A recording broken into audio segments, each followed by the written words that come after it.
ukurasa mwingine wa simulizi ya Enoch aliyekuwa na ndoto ya uchungaji, lakini hakuwahi kumwambia yoyote, hata Mungu mwenyewe.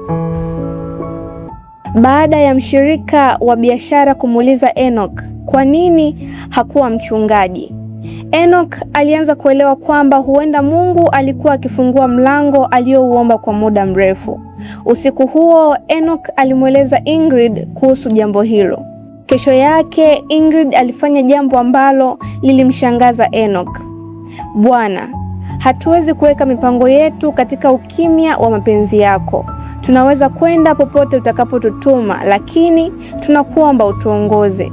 Asubuhi iliyofuata, baada ya ibada na kujifunza Biblia, Enoch alianza kutafakari maisha ya Ibrahim, mtu aliyeitwa kuondoka bila kujua kitu kuhusu mahali alipokuwa akienda. Kisha akaomba, Bwana, ikiwa kweli unatuita kwenda Sagunto, basi utuonyeshe hatua moja baada ya nyingine. Saa 1 asubuhi simu ya Enoch iliita. Alikuwa mwenyekiti wa chuo cha Waadventista cha Sagunto. Nimeona uko tayari kuanza masomo. Tunataka wewe na mke wako muhamie Sagunto. Utakuwa mshauri wa wanafunzi wa kiume na mke wako atakuwa mshauri wa wanafunzi wa kike. Tutawalipa mshahara na kuwapa makazi. Enoch alibaki kimya. Kwa miaka mingi alikuwa akiomba Mungu amfungulie njia ya kuwa mchungaji. Sasa mlango ulikuwa umefunguka ghafla. Lakini bado kulikuwa na jambo moja lililokuwa moyoni mwa Ingrid. Alitaka kwenda kumsaidia mama yake.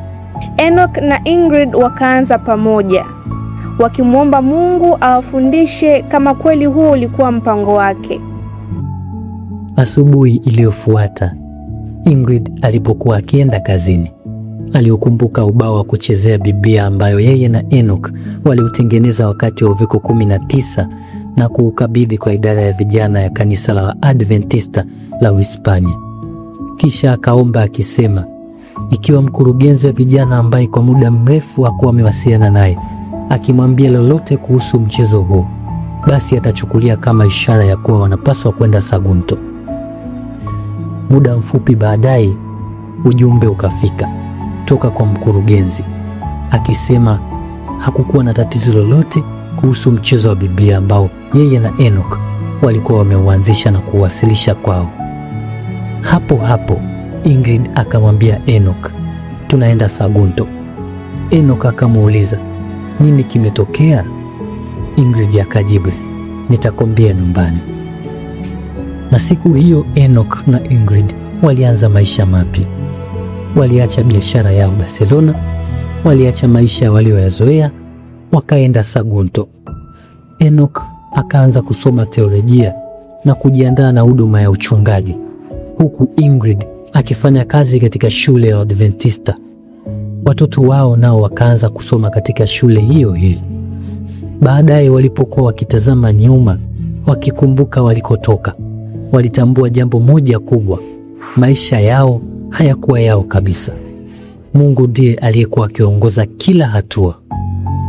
Walisema kwa pamoja, tumeamua kuwa tayari kusikiliza sauti ya Mungu kila wakati na kwenda popote atakapotutuma.